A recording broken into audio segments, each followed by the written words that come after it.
l'ombre du Rial. Durée 11 minutes, 11 scènes intenses. Scène 1. Silence avant l'orage. La ville dort. Les écrans de trading clignotent dans des tours à des milliers de kilomètres. Un simple rapport technique et neutre déclenche une onde dans les marchés internationaux.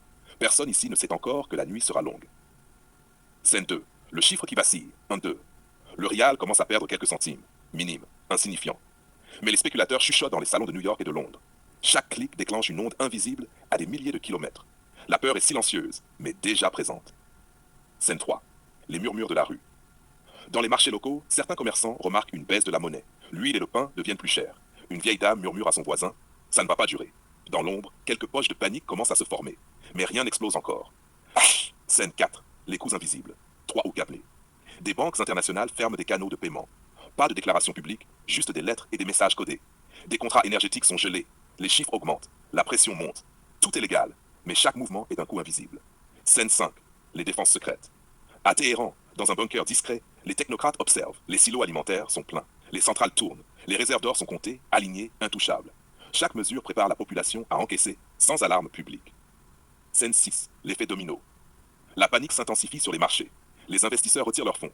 Le Rial chute. Les médias étrangers annoncent l'asphyxie imminente. Mais dans les villages et villes intérieures, la vie continue presque normalement. Les effets réels et la peur ne se synchronisent pas encore.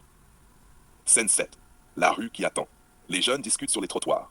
Certains préparent des manifestations. D'autres ferment boutique et observent. La tension est palpable. Chaque signal de faiblesse du gouvernement est scruté, mais rien ne bascule. Scène 8. Le piège psychologique. À l'étranger, analystes et médias spéculent sur l'effondrement. Leurs rapports circulent dans les bureaux et réseaux sociaux. Les citoyens commencent à douter, mais pas encore à agir. L'attaque devient une guerre mentale. Open quote, et si tout s'effondrait demain? Close quote. Mais le peuple découvre la résilience interne. Approvisionnement maintenu, paiement des salaires, stabilisation de base. Scène 9. Les partenaires invisibles. À Pékin et à Moscou, des accords bilatéraux permettent de maintenir certains flux financiers. Le Rial circule malgré les sanctions. Échanges alternatifs, compensation en matières premières, circuits parallèles. L'attaque ne touche pas tout, elle est fragmentée.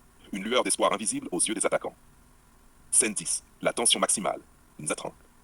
Les marchés internationaux paniquent. Les médias occidentaux annoncent l'échec imminent du régime.